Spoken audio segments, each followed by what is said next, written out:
Jesus will save me. Help! Anybody!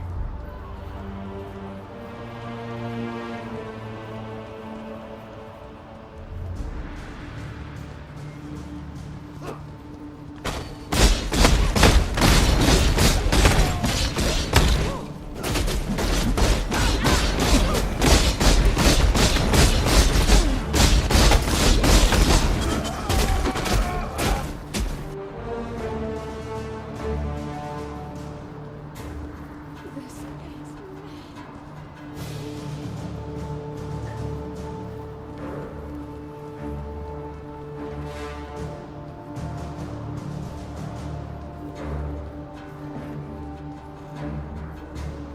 mad.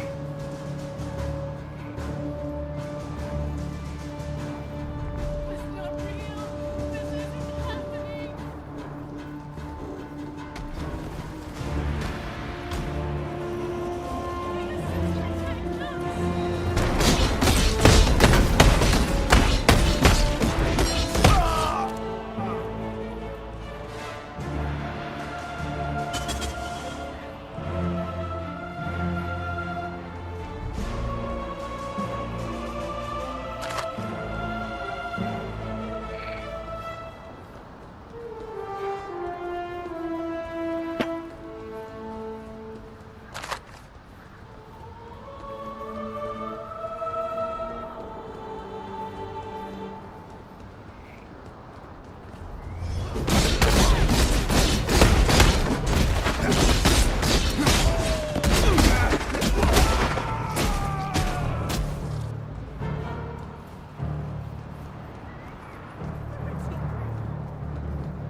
Wet and slippery flesh, clinging feet and tongues. No matter the color before, now the earth is green.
I don't know how much longer I can do this. Every day, recrafting the poor folk the jail is rounded up for the witch's experience. I used to count, but I stopped at 2,000.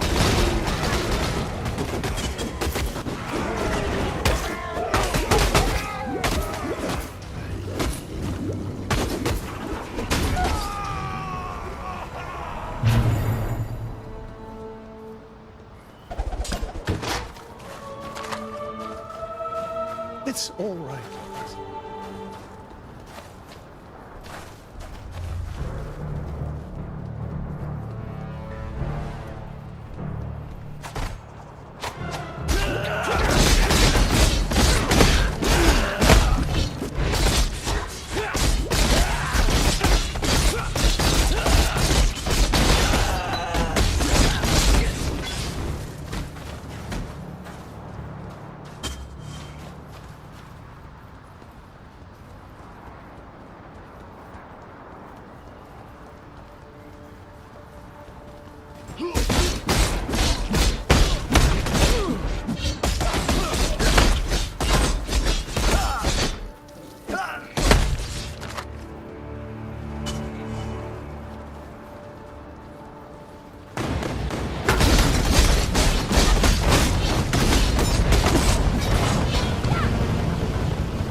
I'm so very late. This is deeply embarrassing. I fear the wait will be too long now. But this is my one chance to meet the great laureate, and I will not let it go to waste.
I don't know how much longer I can do this. Every day, recarting the poor folk the General has rounded up for the witch's experiments. I used to count, but I stopped at 2,000. It's all right.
working nicely, Exile.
Good find, Exile.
The world must be cleansed of impurity.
Kneel!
Innocence! You, and only you. I am Sin, the Forgotten One. Would that humanity could forget all of my kind. Perhaps with your help, that might still come to pass. For now, the blinding light has been dimmed, and darkness floods in to fill the void. The desperate and depraved set a feast for their lord incumbent, Kitava, the Ravenous One.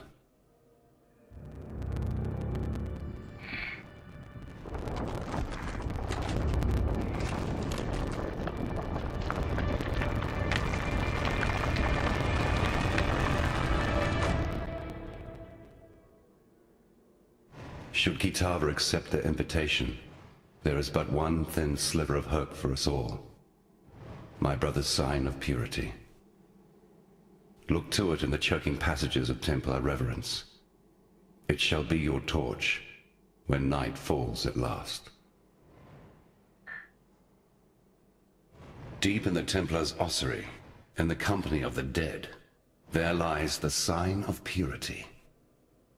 Innocence bled himself for the creation of that cruel and desperate weapon. Tempered in his own ruby ichor, it was forged to be a transcendent tool of punishment and purification. The sign is a living agent of righteousness, or at least the dubious kind of righteousness that my brother subscribes to.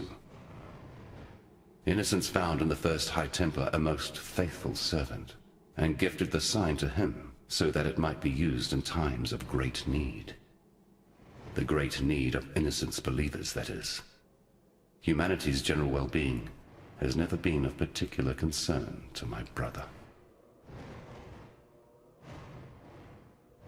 Though I am a god, I have not forgotten my humanity.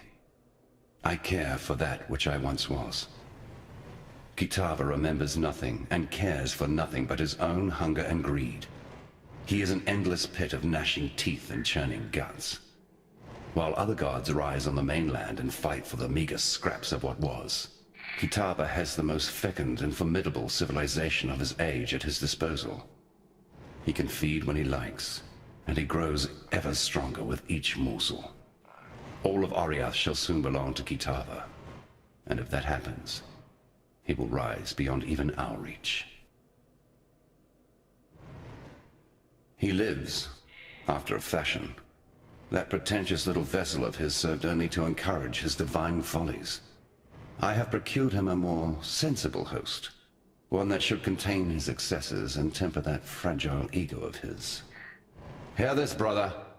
From mind of lead to heart of gold, your soul shall be bound, your wrath shall grow cold. I am Sin, the Forgotten One.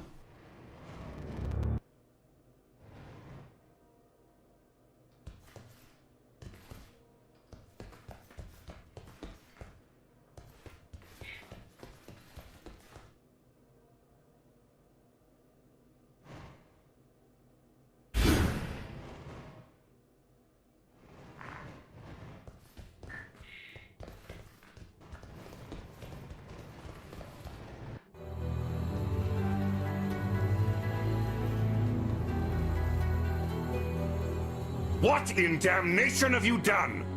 You've destroyed him, and yet I hear the voice of Innocence, begging for our forgiveness, asking for our help.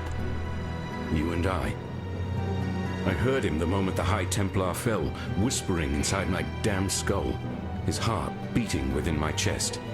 Innocence protects us now, holds fast the door against the murderous tide that rushes to meet us. He wants you to pass through that door, to bring order to the chaos beyond. I don't understand any of this. Moments ago, I was just a soldier obeying his High Templar, banning the nobody.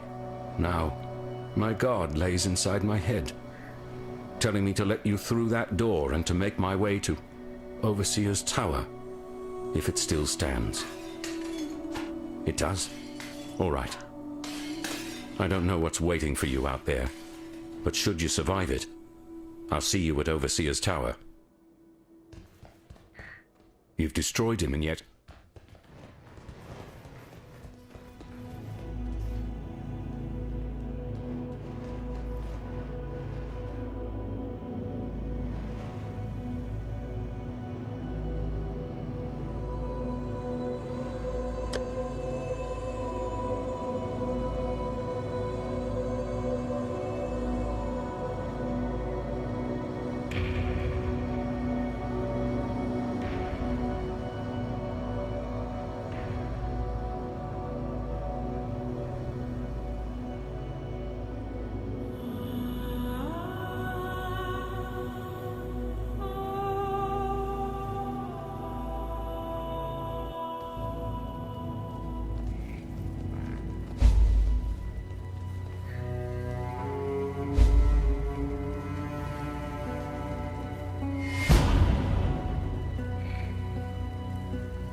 deserve recognition for what you have done.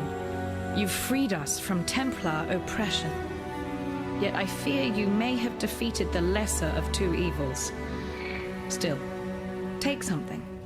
You'll be needing it in the dark times to come.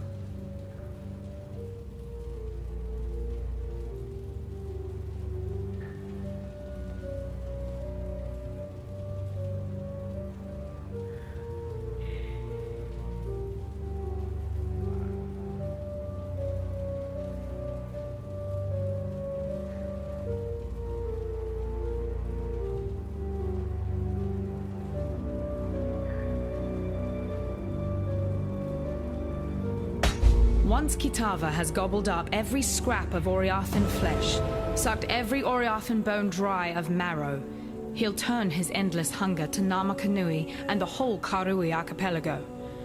As you know, the Karui will fight, and they'll fight hard, but they're going to need all the help they can get, and I know of 3 treasures that might just make the difference.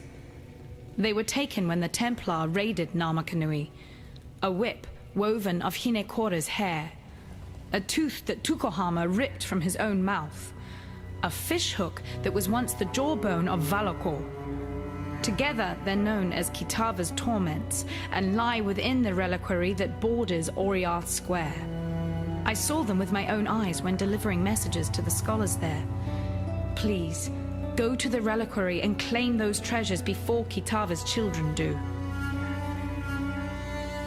I can't yet begin to unpick the lies that Utula has told us, but this piece of truth I do have. Utula sensed that very moment when you struck your final blow, when you broke the Templar's power. He turned to me and told me this: now our king comes to us. He'll be hungry, so very hungry. I shall prepare him a feast. Then he gathered his followers and left. Where's he gone? Oriath Square. You won't need directions. Just follow the screams. When I was a courier for my father's house, I'd cross Cathedral Square 100 times in a day. On the fairest days, that square would be filled to bursting with Oriath's highborn, come to bask in the sun and each other's glowing nobility. It was a pretty sight, depending on where you stood. Once Kitava has gobbled up every scrap of Oriathan flesh, sucked every Oriathan bone dry of marrow, he'll turn his endless hunger to Namakanui and the whole Karui archipelago. As you know, the Karui will fight, and they'll fight hard, but they're going to need all the help they can get, and I know of 3 treasures that might just make the difference. They were taken when the Templar raided Namakanui: a whip woven of Hinekora's hair, a tooth that Tukohama ripped from his own mouth, a fish hook that was once the jawbone of Valakor. Together, they're known as Kitava's torments and lie within the reliquary that borders Oriath Square. I saw them with my own eyes when delivering messages to the scholars there. Please, go to the reliquary and claim those treasures before Kitava's children do.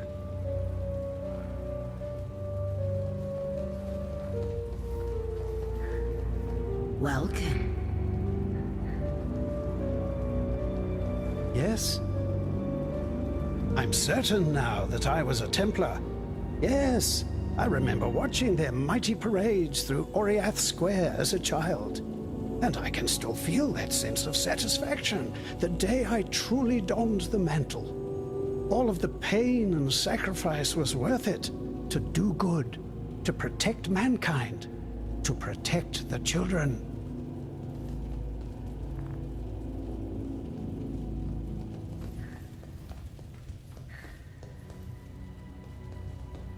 Yes, well, I told you so.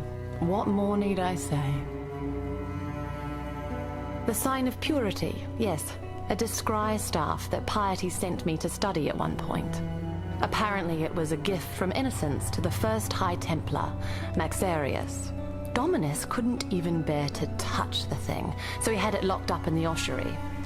Quite reactive behavior for a man of such formidable intellect, yet now it's making a little more sense.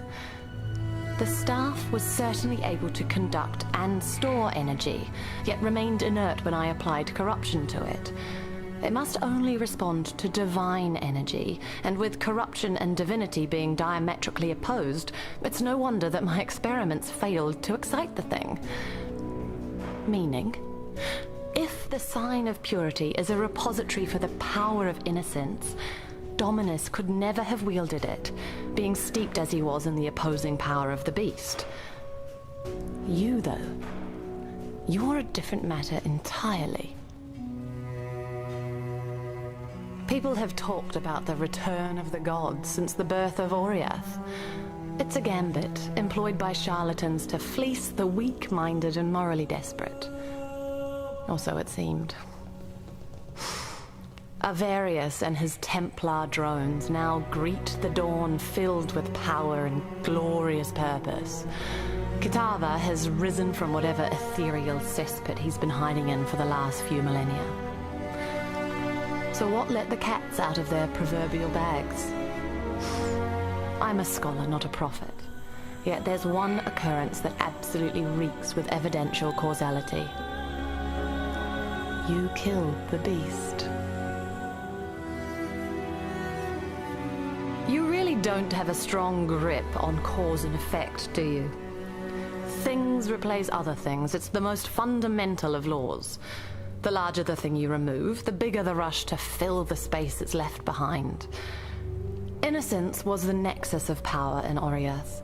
Remove him, and something of equal or greater power was always going to take his spot. Any idiot could have predicted that Kitava was going to be that something.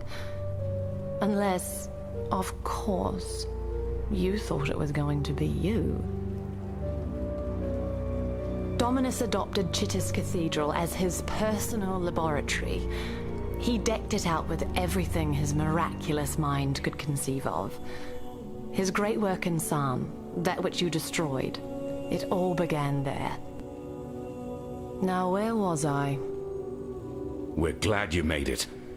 No, damn it all, that's just too strange to abide. I'm glad you made it. And innocence tells me I need to keep helping you. So that's what I'm going to do. I know my way around weapons and armor, and all things Templar if you should want for further enlightenment on that subject. As for innocence, I don't know. Sometimes he makes sense, other times he's a shattered god, but he'll heal. I'll make sure of that.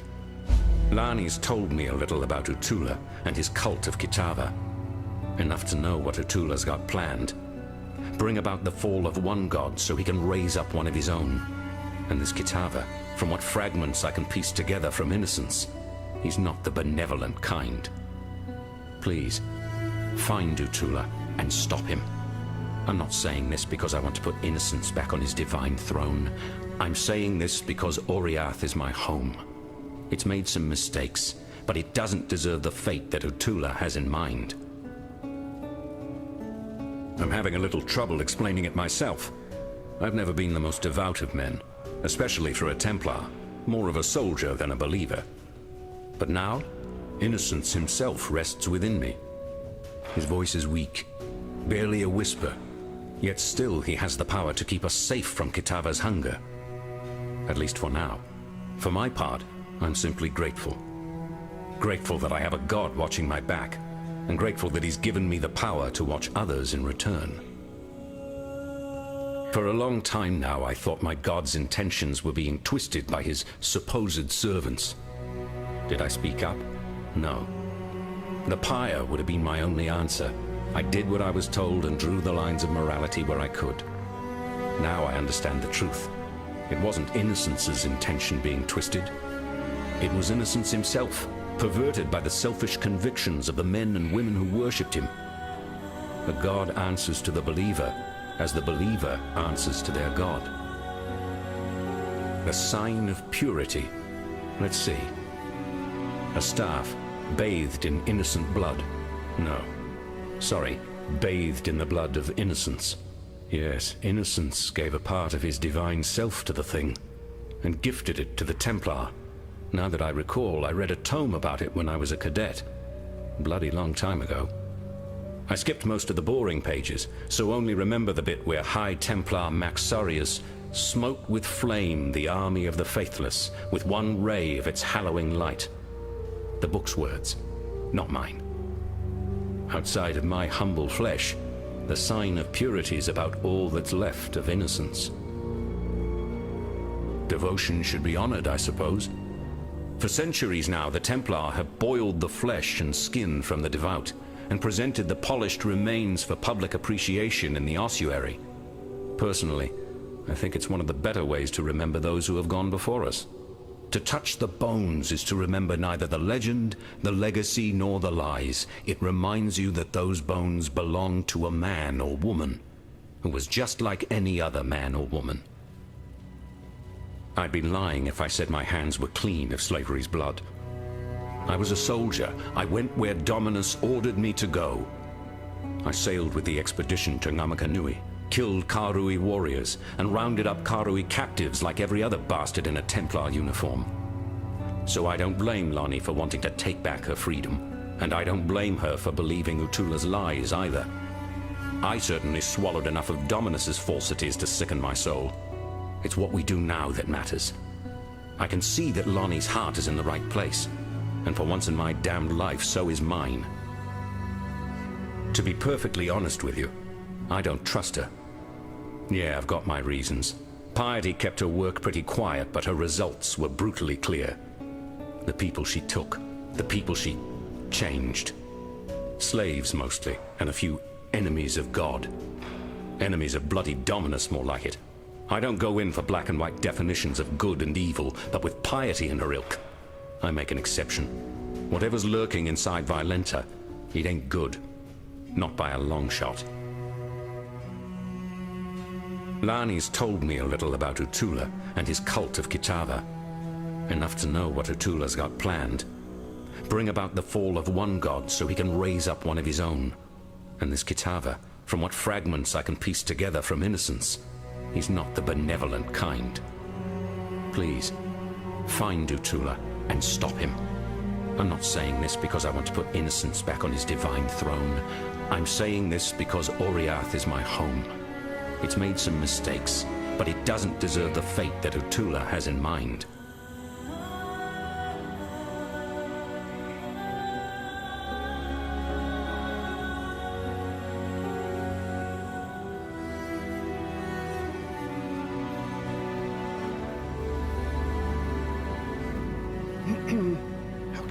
Welcome.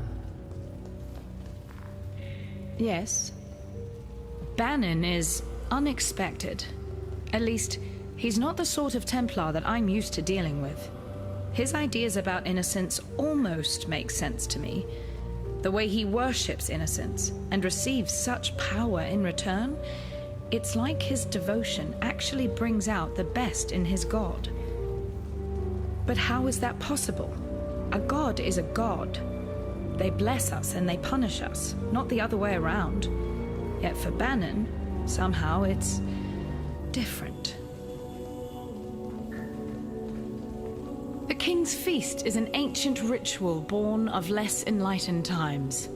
Long before the Karui followed the way, one tribe would conquer another and a feast would be prepared for the triumphant king.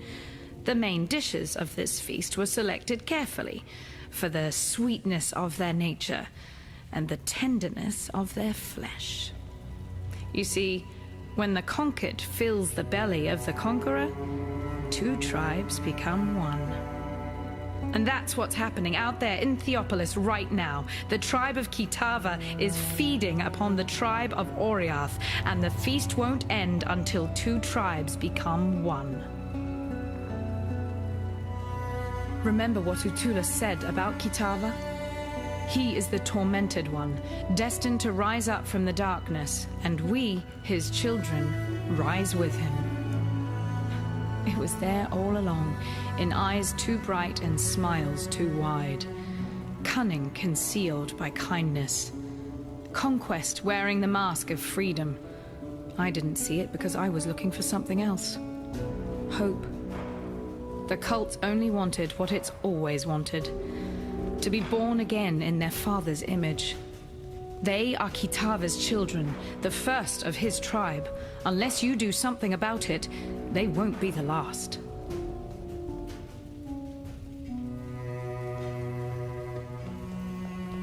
Yes, what is it? Bannon claims that a god now lives inside his head and talks to him. What's more common? Divine possession or insanity? I'll leave you to calculate the odds.